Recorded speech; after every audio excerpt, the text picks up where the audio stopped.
And I really genuinely feel like it's my time. I'm still young in the game, have a lot of experience, and still have a high finish rate. And that's what the UFC want to see. So I go out there, co-main event, UFC Fight Pass, against somebody like Santos, knock his ass out in the first round, choke him out in the first round.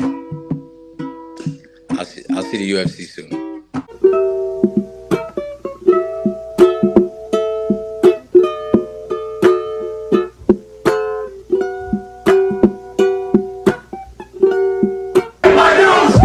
From MMA Island. Christopher de Santiago with MMA Island. Today I'm joined by former UFC fighter José Johnson, who co-headlines Fury UFC 122 on July 24th.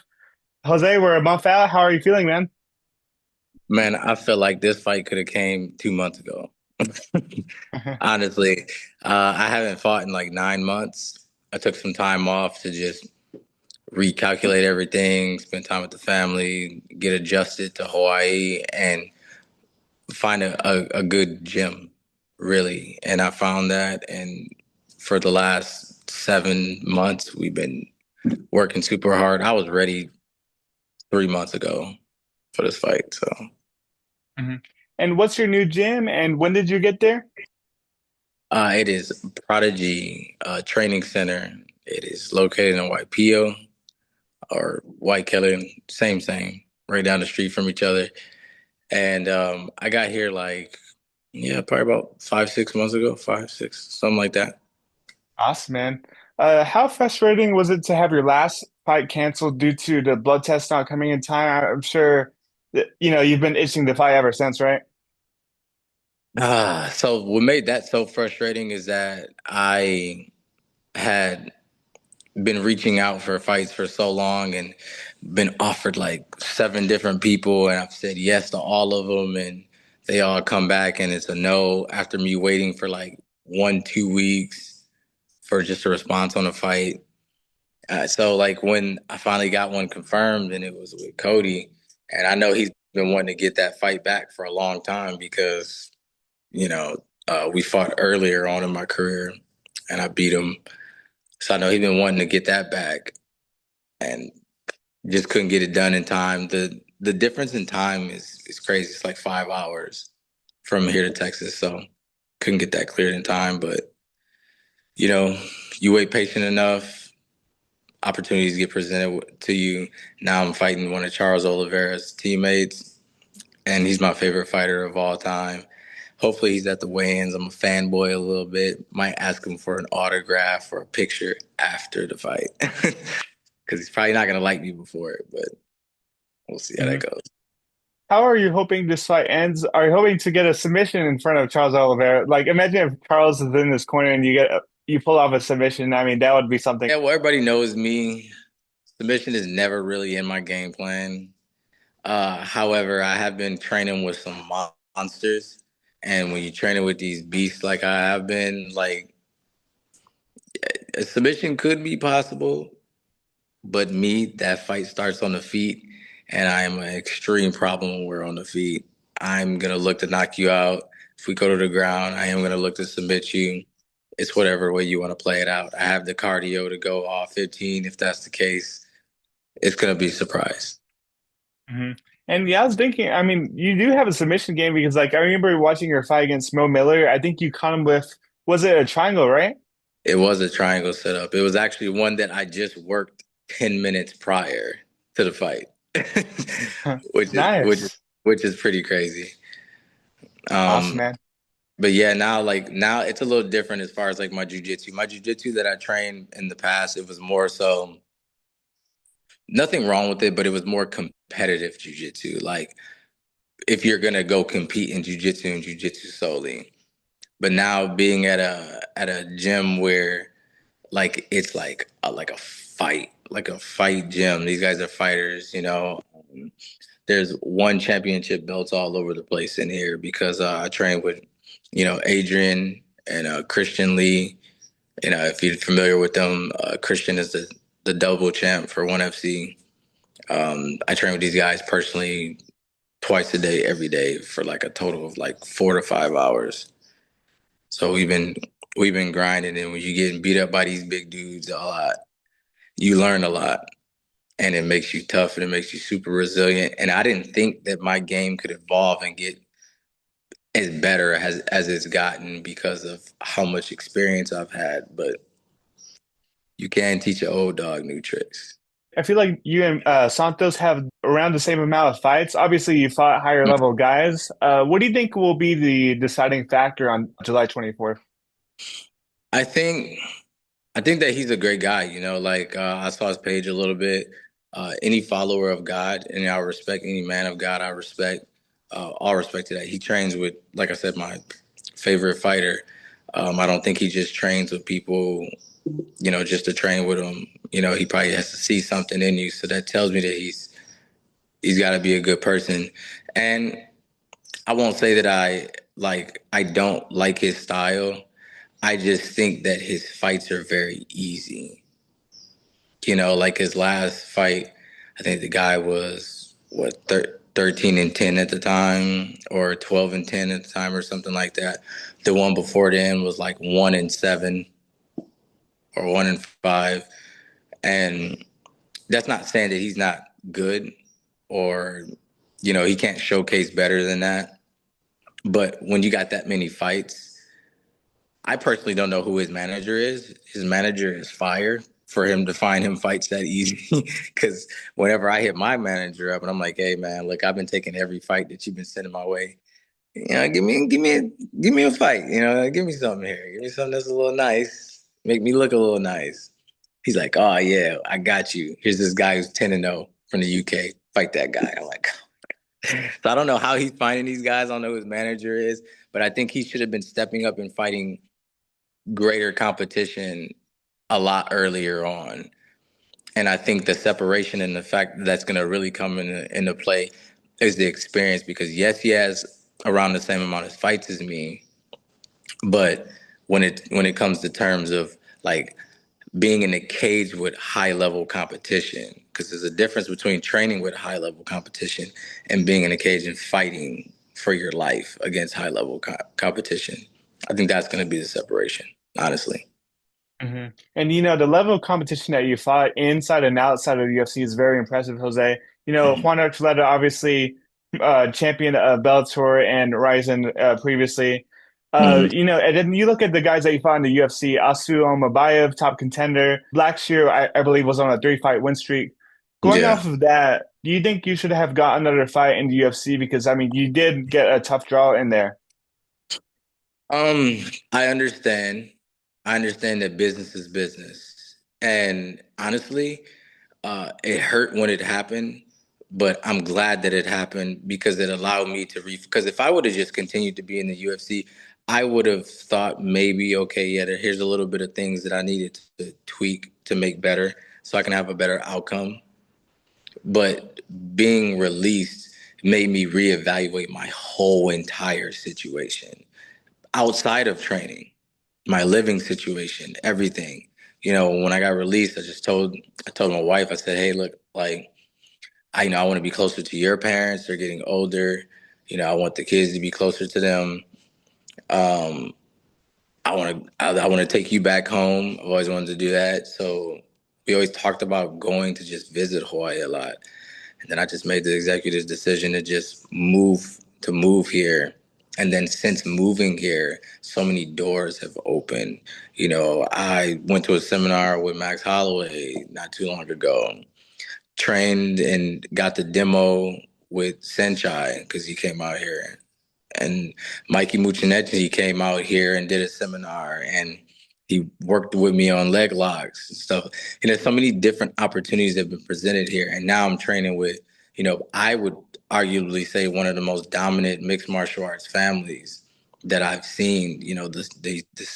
God rest in peace. The younger sister was a fighter and on her way to being a champion. Angela Lee, the older sister, she's the champion. Christian, double champ. Adrian I think he has one loss and so much experience. And the dude's a beast, and he just turned 20. You know, these, these guys are pretty solid, and that would have never been opened up to me or an option for me if I hadn't been released and didn't have to completely reset everything. So I think Hmm. that was very crucial for me. Hmm.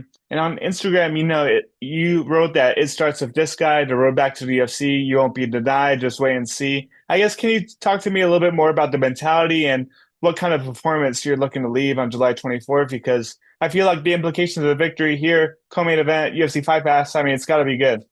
Oh yeah, definitely. It's gonna look really good. Yeah, I dropped that one to Juan Archuleta, and then my first opponent that I had outside of the UFC wasn't super credentialed, and that was honestly not my fault. I was supposed to fight. Actually, the guy that Juan Archuleta, he got like a highlight reel knockout over the flying knee. That guy was 10-3 at the time, and he was training American Top Team Portland. I was scheduled to fight him for my first fight after being released from the UFC. I took that fight.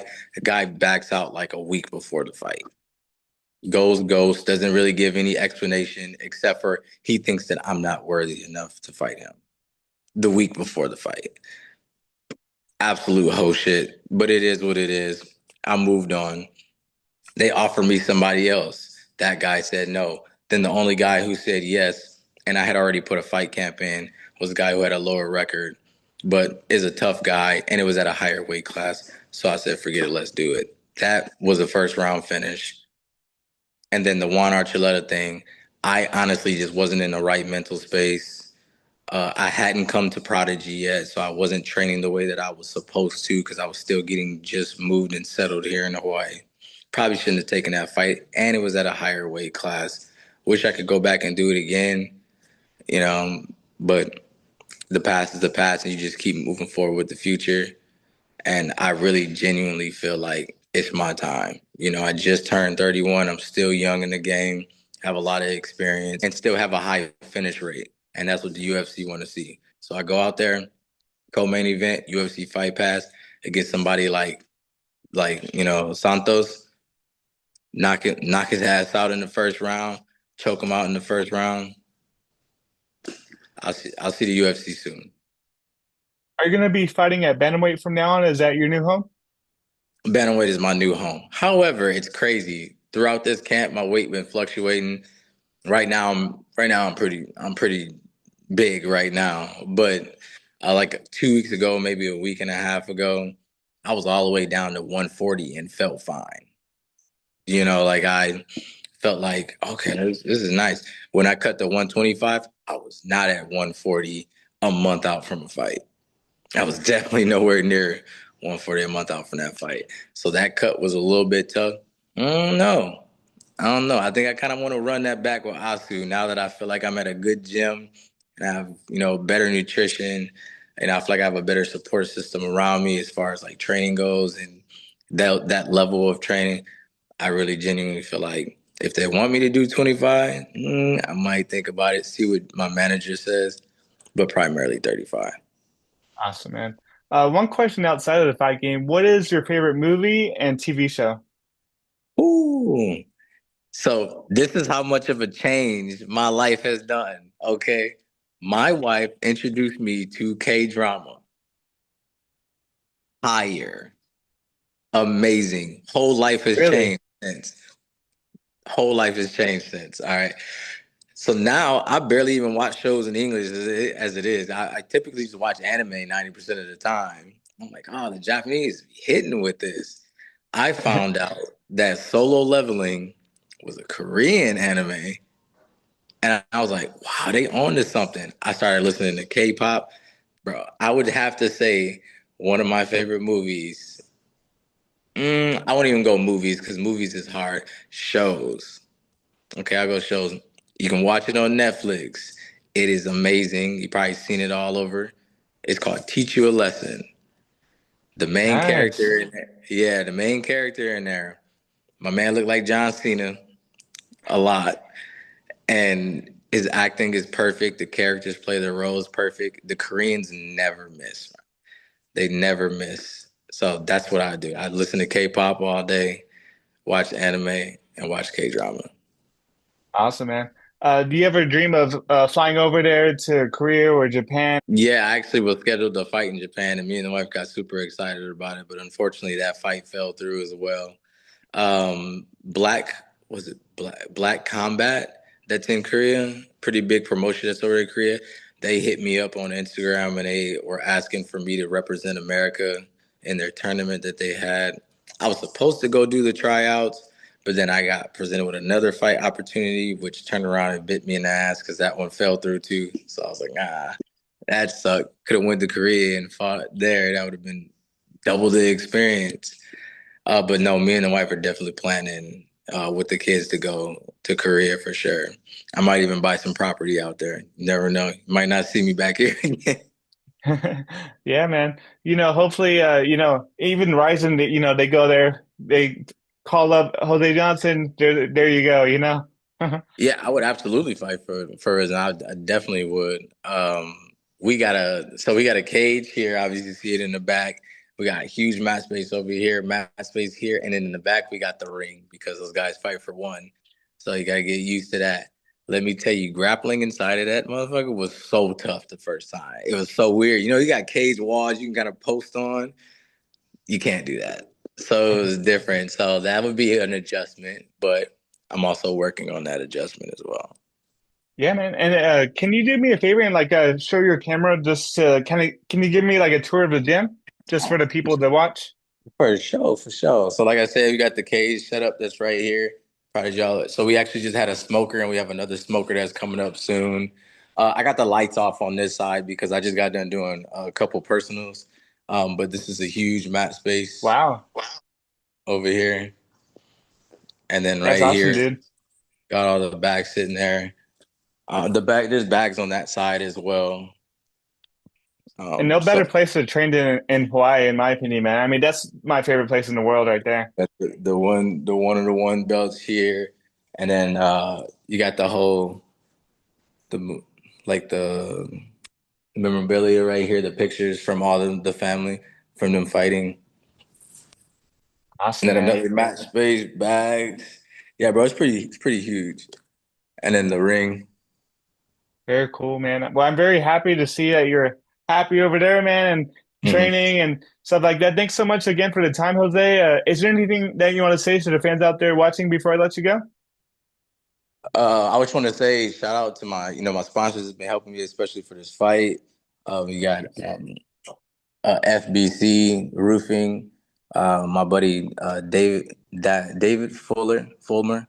You know, that guy's been a huge support throughout the camp. My buddy Joe Bird, he's been helping me out. He's got a strength and conditioning gym that's out in Kailua. Um, Huge help. This AC company just sponsored me. I'm actually gonna probably get sponsored by Mr. Cow. I don't know if you know what that is, but it's like the Korean like corn, like corn dogs, Oh, cool, and man. they That's awesome. Good for man you. make me feel like I'm 20,000 pounds heavier afterwards. Um, and then yeah, so absolutely, I just want to give a shout out to Eva Beach. That's where I live at. My boy Southside Threads over there, Mark Asadero. He's going to help out for this camp as well. He's going to supply me with some gear. Another sponsor of mine is Collectives. I'm actually rocking the hat right now. It's my barber. Appreciate all these people, man. The support has been unreal since I've been out here. It's crazy. I flew the flag one time just to support my wife because she's from here. And it just blew up and blossomed into something beautiful.